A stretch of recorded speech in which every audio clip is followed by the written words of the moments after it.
Hello students, welcome to second lunch lecture of isomerism.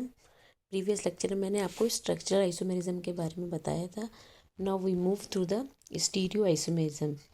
Now we are clear from the name that the stereo means special arrangement. कहने का मतलब ये है कि 3D में आपका ओरिएंटेशन कैसा है, इसकी स्टडी हम स्टीरियो आइसोमेरिज्म में करते हैं। करने का मतलब ये है कि आप जब भी बात करते हो आइसोमेरिज्म की, ठीक है, तो आप क्या करते हो कि फार्मूला देखते हो। तो यहाँ पे केमिकल फार्मूला सेम होगा, लेकिन उसी स्ट्रक्चर का डिफरेंट ओरिएंटेशन होगा स्पेस में, 3 डायमेंशन में। तो इसके अकॉर्डिंग ये 2 टाइप्स के होते हैं। एक होता है ज्योमेट्रिकल आइसोमेरिज्म और दूसरा होता है ऑप्टिकल। ज्योमेट्री से ही क्लियर है कि अगर उसकी ज्योमेट्री में यानी उसके स्पेशल अरेंजमेंट में डिफरेंट है तो उसे हम क्या कहते हैं, ज्योमेट्रिकल। इसका अनदर नेम है सिस्ट्रेंस आइसोमेरिज्म। इसे हम सिस्ट्रेंस भी आइसोमेरिज्म कहते हैं। ठीक है, अब कैसे ये सिस्ट्रेंस होता है आप नेक्स्ट स्लाइड में देखिए कि यहाँ पे बेटा क्या है। एक मैंने आपको कह दिया कि ब्यूट 2 इन लिखिए। आपको जनरली ब्यूट 2 इन का फॉर्मूला कि ब्यूट 2 इन है तो 4 कार्बन होंगे, चाहे इस साइड से नंबरिंग करिए चाहे इस साइड से, सेकंड पोजीशन पे डबल बॉन्ड होगा। हाइड्रोजन आप अपने अकॉर्डिंग कर लीजिए। ये देखिए सिंपल इसका ही हो गया, लेकिन जब हम किसकी बात कर रहे हैं, ज्योमेट्रिकल की, तो हमें सिस ट्रांस दिखाना है। देखिए ये 2 हाइड्रोजन है, क्योंकि ये तो सिमिलर है, ये 2 हाइड्रोजन है या ये 2 मैथिल ग्रुप है। तो ऐसा भी हो सकता है कि जब हम इसे बनाए तो हो सकता है कि दोनों एक ही प्लेन में हो या अबव या बिलो या अपोजिट हो। तो जब ये एक ही साइड में, कहने का मतलब तो उसे हम सिस कहते हैं, और जस्ट अपोजिट साइड में हो तो उसे हम ट्रांस कहते हैं। देखिए यहाँ पे देखिए सेम फार्मूला है, लेकिन यहाँ पे देखिए ये दोनों हाइड्रोजन सेम साइड में, इसे हम कहते हैं सेम साइड। सिस नाम से आप ट्रिक कर लीजिए, सिस सेम। अगर सेम साइड में है तो सिस कहते हैं, और ये देखिए हाइड्रोजन जस्ट अपोजिट साइड में है, ट्रांस मीन्स जस्ट अपोजिट। अगर अपोजिट होते हैं तो उसे हम कहते हैं सिस, और अगर एक ही डायरेक्शन में होते हैं, सॉरी, अगर एक ही प्लेन में होते हैं तो उसे हम सिस कहते हैं, और अपोजिट में होते हैं तो हम इसे ट्रांस कहते हैं। देखिए नंबरिंग की 1 2 3 4 और सेम आपका क्या है, ये स्ट्रक्चर है। सेकंड है ऑप्टिकल। जैसे कि नाम से ही क्लियर है कि कोई आपकी लाइट से कोई रिलेशन होगा। लाइट होती है प्लेन पोलराइज्ड, इस लाइट को हम कहते हैं प्लेन पोलराइज्ड लाइट, क्योंकि हम इसमें एक निकोल प्रिज्म लेते हैं और उसके थ्रू पास करते हैं, और उस कंपाउंड जिसमें से हमें देखना है उसमें से इस प्लेन पोलराइज को पास कराते हैं। पास कराने का हम ये देखते हैं कि जो हमने अपना ऑर्गेनिक कंपाउंड लिया है वो इस लाइट को रोटेट कैसे करा रहा है। तो इस रोटेशन को, ये रोटेशन भी क्या होता है, स्पेस में डिफरेंट एटम का होता है, और ये हो सकता है कि इम्पॉसिबल हो और सुपर, ये 2 वर्ड आप किए क्लियर करिए, super impossible and non super impossible.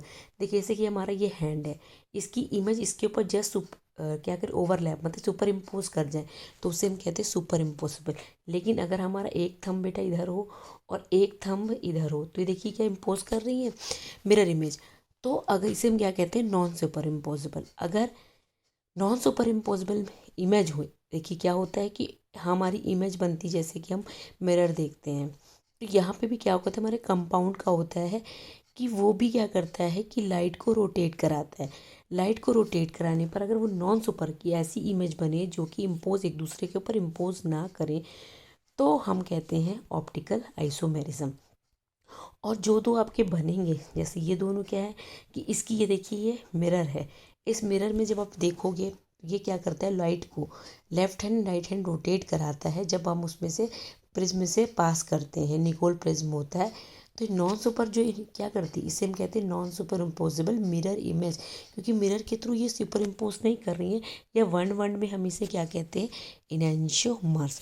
और क्योंकि जस्ट अपोजिट अगर ये ओवरलैप कर जाए एक दूसरे पे तो ये क्या होंगी, एक्टिव नहीं होंगी, ऑप्टिकल इनएक्टिव होंगी। लेकिन क्योंकि नॉन सुपर इम्पोसिबल है तो ये क्या होती हैं बेटा, ये एक्टिव होती हैं। देखिए अगर ये प्लेन पोलराइज को देखिए राइट हैंड, अगर लाइट इसमें से पास करी तो ये लाइट को राइट हैंड डायरेक्शन में रोटेट कराता है तो उसे हम कहते हैं डेक्स्ट्रो कंपाउंड। और अगर देखिए लेफ्ट हैंड डायरेक्शन में रोटेट कराता है तो उसे हम क्या कहते हैं, लीवो। ये देखिए ये राइट हैंड करा रहा है और ये लेफ्ट हैंड। तो दो तरीके के ऑप्टिकल में बनते हैं, एक डेस्ट्रो और एक लीवो कहते हैं।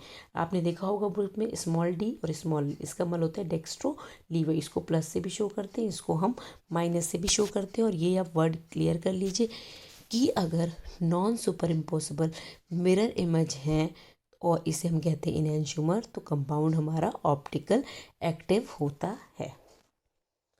अब आते हैं हम इंडक्टिव इफेक्ट, जिसे कि हम क्या कहते हैं बेटा, आई इफेक्ट भी कहते हैं।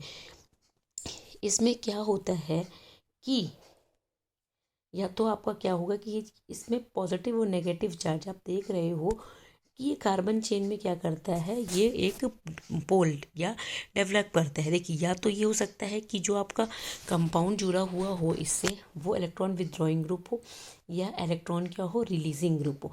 ये मैं आपको बताऊंगी। या तो हो सकता है वो कंपाउंड रिंग से चेन से इलेक्ट्रॉन को खींचे या चेन को प्रोवाइड करे।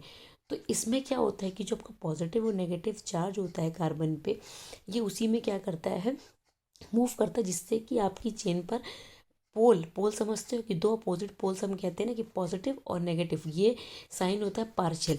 क्योंकि क्या करता है, पूरी तरीके से नहीं लेता है, पूरी तरीके से ना लेकर के ये सिर्फ खींचता है। क्योंकि इसकी इलेक्ट्रोनेगेटिविटी कार्बन से ज़्यादा है, तो ये सिर्फ खींचता है अपने ऊपर, तो पार्शियल नेगेटिव और पार्शियल पॉजिटिव डेवलप होता है। तो इस पार्शियली जो आपके दो अपोजिट चार्ज डेवलप हो रहे हैं, जिसे कि हम कहते हैं क्या, डाइपोल, ये परमानेंट डाइपोल होता है।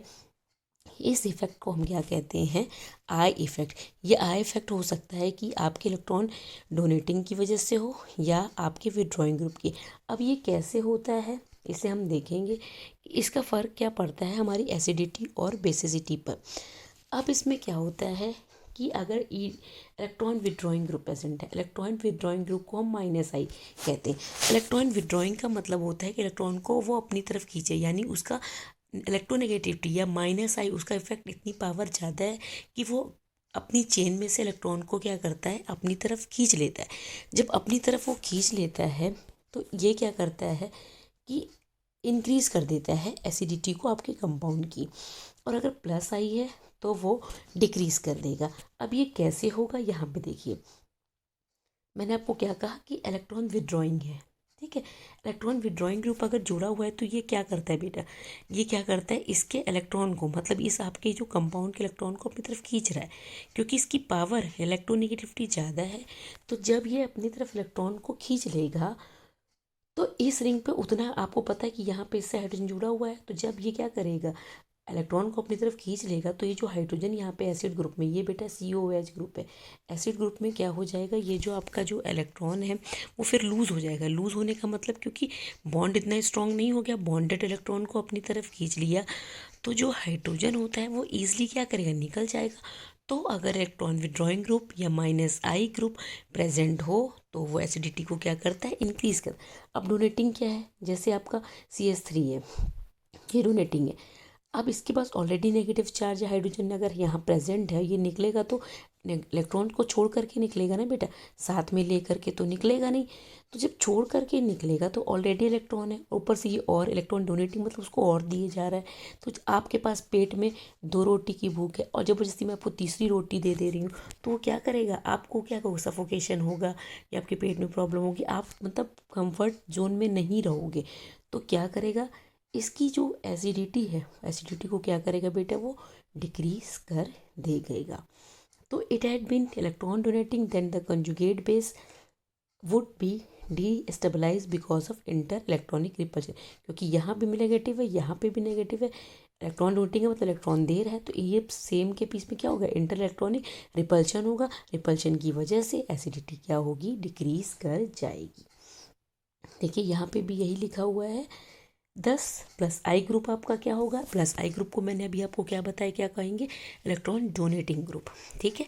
वो क्या करेगा, क्या करेगा, बेसिसिटी को, आपकी एसिडिटी को क्या करेगा, डिक्रीज करेगा। और माइनस आई है तो एसिडिटी को इंक्रीज करेगा, तो जस्ट रिवर्स हो जाएगा कि अब बेसिसिटी को क्या करेगा, डिक्रीज करेगा।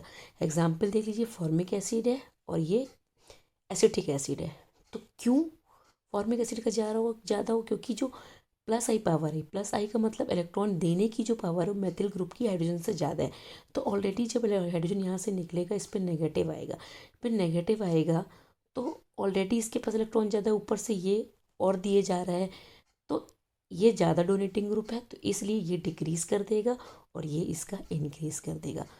तो बेटा आप यहाँ से और भी डिटेल में मैं आपको आगे समझाऊंगी, तो आप ये पढ़ लो कि माइनस आई क्या है, प्लस आई क्या है, उसको समझिए, और अगर कोई प्रॉब्लम होती है तो आप डिस्कस करिए।